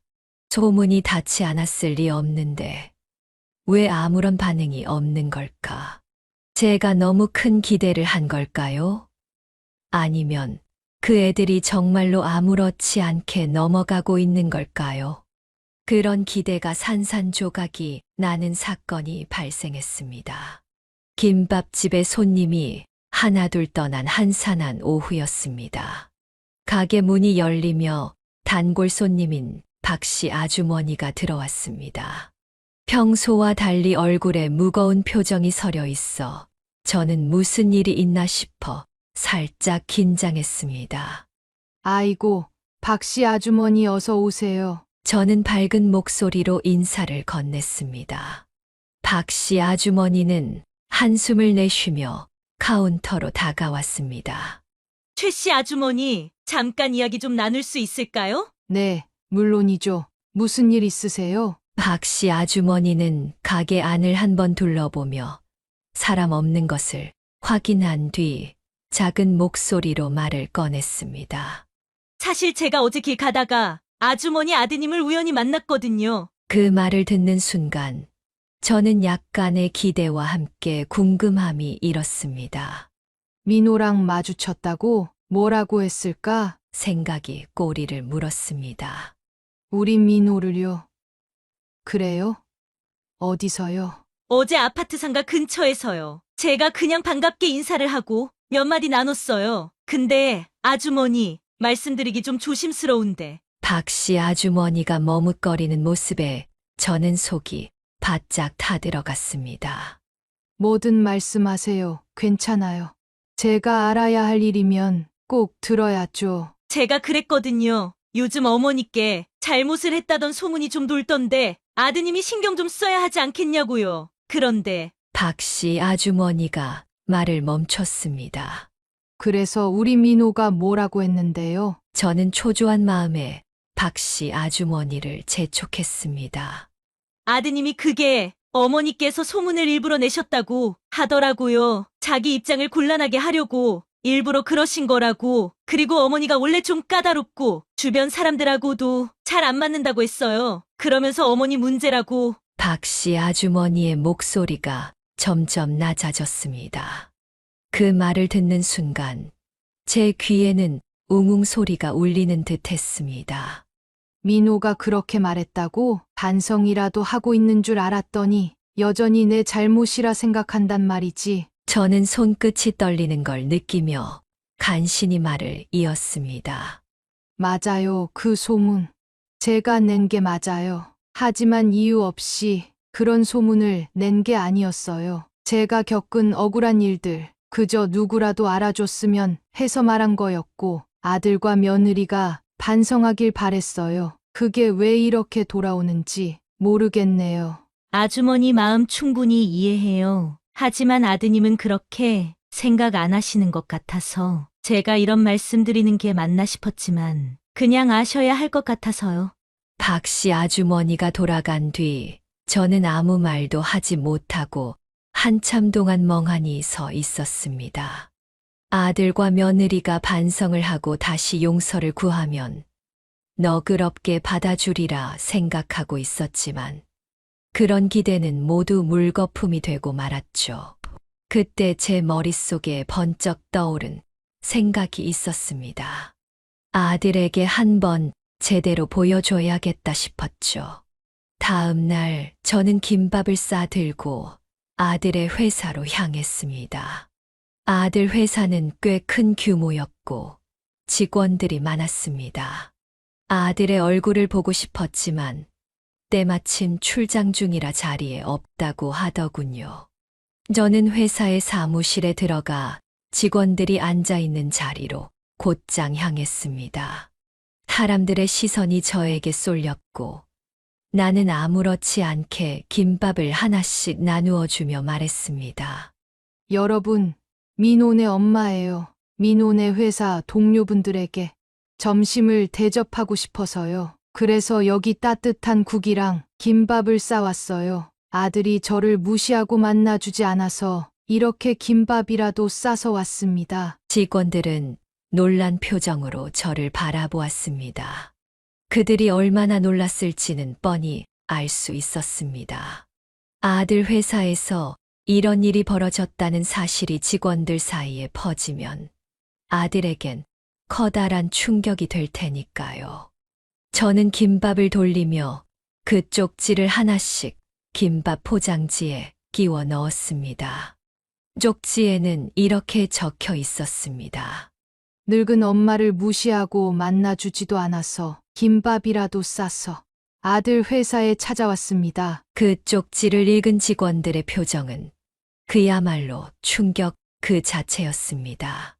어떤 이는 아무 말도 하지 못한 채 그저 저를 쳐다보았고, 또 다른 이들은 속으로 무슨 일이냐고 수군거리는 듯 보였습니다. 저는 그 모든 반응을 무심히 보고 있었고, 그들에게 전달하고자 했던 메시지는 정확하게 전달된 것 같았습니다. 김밥을 다 나누어 주고 저는 조용히 자리를 떠났습니다. 아들에게 전화를 걸려고 했지만 그럴 필요도 없었습니다. 아들이 이 사실을 알게 될 때까지 저에게는 기다리는 것만이 남았습니다. 몇 시간이 지나고 아들이 제게 전화를 걸어왔습니다. 그동안 정말 많은 말을 하고 싶었지만 아들이 제게 먼저 전화를 했다는 사실만으로도 제겐 만족스러웠습니다. 민호는 바로 화가 난 목소리로 말했습니다. 엄마, 지금 뭐 하는 거야? 왜 그런 일을 벌였어? 나보고 회사 생활을 어떻게 하라고? 이런 일을 벌인 거야? 왜? 엄마한테 전화 한 번 안 하고 무시하고 살았던 너는 뭐야? 며느리가 엄마를 하인 부리고 엄마를 사람 취급 안 해줘도 모든 게 엄마 잘못이라면서 널 깨닫게 해주려면 이렇게라도 해야 하지 않겠어? 그렇다고 회사까지 와서 김밥에 쪽지를 끼워서 돌리면 어떡해요? 직원들 사이에서 제가 얼마나 창피했는지 아세요? 그 쪽지가 뭐예요, 대체? 엄마가 그런다고 해결될 문제가 아니잖아요. 오히려 더 큰 문제를 만들었다고요. 그 후로 다시 아들과의 연락은 끊겼습니다. 소문이 퍼지면서 변화가 있길 기대했는데 도리어 더 멀어진 기분이었고, 아들과 며느리가 제게 진심으로 사과할 거라는 기대를 완전히 내려놓았죠. 처음엔 그들이 잘못을 깨닫고 저를 찾아와 용서를 구할 거라고 생각했지만 시간이 지날수록 그런 기대는 점점 희미해지더군요. 어쩌면 이미 속으로는 그들의 사과 따위 바라지도 않았을지 몰라요. 대신 그들에게 내가 당했던 고통을 그대로 돌려줬다는 사실 하나로 만족하고 있었고, 복수라도 해서 다행이라는 생각이 들었으니까요. 그러던 어느 날, 가게 문이 열리고 고개를 숙인 아들과 며느리가 들어왔습니다. 두 사람의 예상치 못한 반응에 저는 깜짝 놀라고 말았어요. 엄마, 정말 죄송해요. 저희가 이렇게 늦게 찾아와서. 며느리는 고개를 들지도 못하고 작은 목소리로 말을 덧붙였습니다. 어머님, 제가 너무 큰 잘못을 했어요. 저희 잘못을 인정하지 않을 수 없다고 생각해서 이렇게 찾아왔어요. 저는 갑자기 무슨 영문인지 몰라 당황스러웠습니다. 그러자 아들이 말을 이어갔습니다. 회사에서 엄마가 오셨던 일 때문에 직원들 사이에서 말이 많아요. 게시판에까지 글이 올라오고 상사들도 눈치를 줘서 너무 힘들어요. 도저히 버티기 어려운 상황이에요. 며느리도 눈가를 훔치며 말을 보탰습니다. 어머님, 저도 유치원에서 다른 학부모들이 저를 피하고 있어요. 아람이 친구들, 엄마들한테까지 소문이 다 퍼졌나 봐요. 아람이도 점점 힘들어하고 있어요. 어디를 가도 사람들이 저희를 쳐다보고 수근거려요. 진짜 너무 힘들어요. 저는 그들의 말을 들으며 속으로 복잡한 감정을 느꼈습니다. 자신들이 한 일이 결국 이렇게 돌아왔다는 사실이 후련하기도 했지만 그들의 고통을 마주하고 나니 완전히 통쾌한 기분이 드는 건 아니었습니다. 그때 아들이 다시 입을 열었습니다. 처음엔 엄마 때문이라고만 생각했어요. 원망도 많이 했어요. 그런데 시간이 지나면서 생각해보니 결국 이 모든 건 저희가 자초한 거더라고요. 저희가 어머니를 무시하고 냉대하고 그렇게 해온 게 원인이었어요. 며느리는 고개를 끄덕이며 아들을 따라 말했습니다. 어머님, 정말 죄송합니다. 이제야 우리가 잘못했다는 걸 깨달았어요. 늦었지만 진심으로 용서를 구하고 싶어요. 그들의 말은 조심스럽고 진심이 담겨 있었습니다. 하지만 그들이 눈물을 흘리며 사과를 하는 순간에도 제 마음속에선 의심이 들 수밖에 없었습니다. 잘못을 인정하고 용서를 구하는 모습이 진심이 아니라 연기일지도 모른다는 생각이 들었어요. 며칠 전 제가 그들에게 월세를 낼 수 없다면 집을 비우라는 내용 증명을 보냈기 때문입니다. 혹시 그걸 만회하기 위해 일부러 이런 연극을 하고 있는 건 아닐까 하는 의구심이 머릿속에서 떠나질 않았습니다.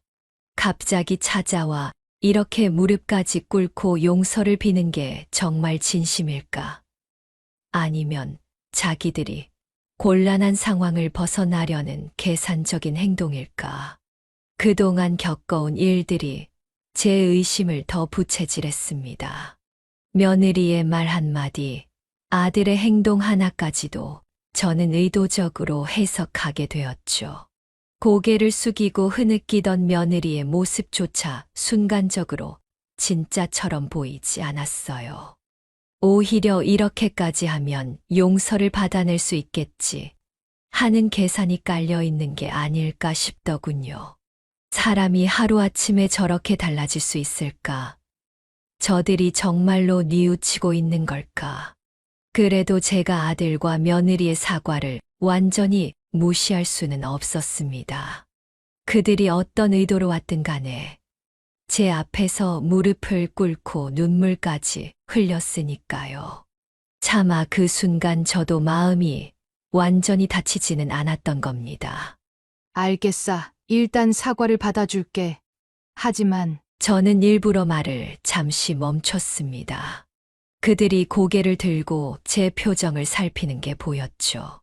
그렇다고 당장 다 용서할 수는 없으니 조금 더 지켜보겠어. 진심으로 변했는지 확인하려면 시간이 필요하니깐. 그 말을 하며 저는 그들의 반응을 살폈습니다. 며느리는 고개를 끄덕이며 연신 눈물을 닦았고 아들도 조용히 고개를 숙인 채 네, 어머니 정말 최선을 다하겠습니다. 라고 말했어요. 겉으로는 진심처럼 보였지만 여전히 마음 한구석에서는 의심이 지워지지 않았습니다. 그들이 돌아간 뒤에도 저는 마음이 복잡했습니다. 사과를 받아준 것이 잘한 일인지 아니면 또다시 저를 기만할 준비를 하고 있는 건지 알 수 없었어요. 하지만 한 가지는 확실했습니다. 제가 받은 상처는 결코 하루아침에 사라질 수 없다는 사실이요. 그래서 저는 이번엔 그들의 행동을 지켜보기로 결심했습니다. 말이 아니라 행동으로 진심을 보여주기를, 그리고 그동안 제가 겪은 아픔을 조금이라도 이해하기를 기다리기로 했습니다. 다음 날 아침 손님 준비를 마치고 조용히 김밥을 말고 있는데 문이 열리는 소리가 났습니다. 고개를 들어보니 며느리가 문턱에 서 있었어요. 살짝 머쓱한 표정으로 며느리가 말했습니다. 어머님, 아람이 유치원 보내고 잠시 들렀어요. 저는 놀란 표정을 감추며 며느리를 바라보았습니다. 한동안 불편했던 관계 속에서 이렇게 스스로 찾아오는 모습은 낯설기도 하고 어딘지 모르게 의도가 궁금해졌습니다. 무슨 일이야? 이 시간에 웬일로? 어머님, 점심시간에 손님들이 많이 몰리잖아요. 제가 도와드릴게요. 그 말을 듣고 순간 당황했습니다. 저 혼자서 충분히 해낼 수 있는 일이었고, 며느리가 주방 일을 도운다는 게 오히려 더 복잡해질 것 같았거든요. 아니야, 혼자 충분히 할 수 있어. 괜히 힘들이지 말고 그냥 집에서 쉬어. 제가 돌려보내려고 했지만 며느리는 고개를 저으며 단호하게 말했습니다. 월급은 안 주셔도 되니 앞으로 매일 도와드릴게요. 그냥 도와드리고 싶어요. 며느리의 진지한 태도에 더 이상 거절할 수 없었습니다. 어딘가 진심처럼 보이기도 했고, 오히려 그 태도를 시험해보고 싶기도 했거든요. 월급을 안 받아도 된다고? 정말이지? 그럼 오늘 한번 같이 해봐. 손님들 몰리면 정신없을 거니까 잘 따라와야 해. 며느리는 밝게 웃으며 고맙다는 말을 했습니다. 그러나 솔직히 말하면 큰 도움은 되지 않았습니다. 오히려 며느리가 서툴게 다루는 주방 도구 때문에 제가 몇 번이나 손을 멈추고 가르쳐야 했어요. 김밥 마는 것도 제대로 하지 못하고 야채를 써는 것도 엉성해서 오히려 일을 더디게 만들었죠. 이렇게 썰면 되나요? 며느리가 야채를 들고 묻자 저는 속으로 한숨을 쉬며 손을 뻗었습니다. 아니지, 그렇게 하면 다친단다. 이렇게 잡고 썰어야 다치지 않지. 며느리는 고개를 끄덕이며 저를 따라했지만 도마 위에 놓인 야채들은 여전히 모양이 일정하지 않았습니다. 그래도 며느리의 노력을 무시할 수는 없어서 계속해서 묵묵히 가르쳐 줬습니다. 점심시간이 되자 손님들이 몰려들었습니다. 손님 중 한 분이 며느리와 함께 있는 저를 보며 웃으면서 말을 걸었습니다. 사장님, 며느리랑 화해하셨나봐요. 보기 좋네요. 저는 애써 미소를 지으며 대답했습니다. 일단 지켜보고 있는 중이에요. 손님은 고개를 끄덕이며 미소를 지었고, 며느리는 그 대화를 들은 건지 못 들은 건지 알 수 없었습니다. 일을 하느라 바빠 보였거든요. 며느리의 서툴지만 최선을 다하는 행동들을 보며 저도 모르게 마음 한구석이 조금 흔들렸습니다. 과연 며느리가 진심으로 변하고 있는 걸까요? 아니면 단지 상황을 만회하려는 시도일까요? 저는 여전히 의심과 기대 사이에서 머물러 있었습니다. 며느리의 행동이 진심이라면 결국엔 드러날 것이고, 그렇지 않다면 언젠가 다시 실망할 날이 오겠죠. 그래서 저는 여전히 스스로를 다독이며 조금 더 지켜보기로 했습니다. 그러던 어느 주말 아침이었어요. 평소처럼 오전에 가게 문을 잠시 닫고 노인회관 봉사활동을 준비하며 하루를 시작했습니다. 평소처럼 아침 일찍 일어나 집을 정리하고 김밥을 준비하러 가는 길이었습니다. 그런데 그날은 뭔가 달랐습니다. 제가 도착하기도 전에 가게가 분주하더라고요. 며느리가 새벽부터 나와서 봉사 준비를 끝내놓았다니 믿을 수 없는 일이었죠. 예전 같았으면 아마 절대 이런 일에 손을 대지 않았을 것입니다. 어머님, 이거 준비해놨어요. 김밥도 다 만들었고 봉사 물품도 챙겨놨어요. 며느리의 목소리가 평소보다 부드럽게 들렸습니다. 그동안 며느리의 태도에 숨겨진 의도가 있을지 모른다고 생각했죠. 그러나 그날은 뭔가 다르게 느껴졌습니다. 그날 봉사활동은 그동안 느껴보지 못한 감정을 안겨주었죠. 며느리는 정말로 제게 다가와 도움을 주었습니다. 함께 김밥을 만들며 손을 맞잡고 일하는 동안 그녀는 과거와는 다른 사람처럼 느껴졌고 제 마음 속에 꽉 차 있던 응어리가 조금씩 풀리는 느낌이었습니다. 봉사활동을 마친 후 우리는 함께 노인회관에서 어르신들에게 음식을 나눠주며 조금 더 이야기를 나눴습니다. 며느리는 언제나처럼 손주 얘기를 하며 어르신들에게 밝은 얼굴로 대했고 그 모습은 과거의 차가운 며느리 모습과는 완전히 달랐습니다. 할머니, 오늘 기분 좋으세요? 며느리가 웃으며 물었습니다. 그때 저는 확실히 느꼈습니다. 그동안의 갈등이 있던 것을 무시하고 그녀가 진심으로 변화하려는 모습이 보였죠. 며느리가 최근 몇 주 동안 보여준 태도는 확실히 이전과는 달랐습니다. 손주 아람이를 유치원에 보내고 김밥집에 들러 스스로 저를 돕겠다고 하는 모습, 서툴지만 진심이 느껴지던 행동들, 그리고 사과의 말들까지. 솔직히 이런 모습을 보기 전까지는 며느리가 변할 거라고는 생각도 못했습니다. 분명 며느리의 태도가 바뀐 건 맞지만 여전히 머릿속으로 혼란스러운 것도 사실입니다. 아들네에게 월세를 계속 받을지 아니면 정말로 마음을 풀고 아들과 며느리를 용서하고 월세도 안 받고 다시 증여를 해줄지. 이 선택이 참 어렵습니다. 용서를 한다면 그들이 변한 모습이 변하지 않을 거라는 믿음을 가져야 할 텐데 그런 믿음이 아직은 생기지 않습니다. 진정으로 변한 걸까요? 아니면 월세 문제를 무마하려는 시도에 불과한 걸까요?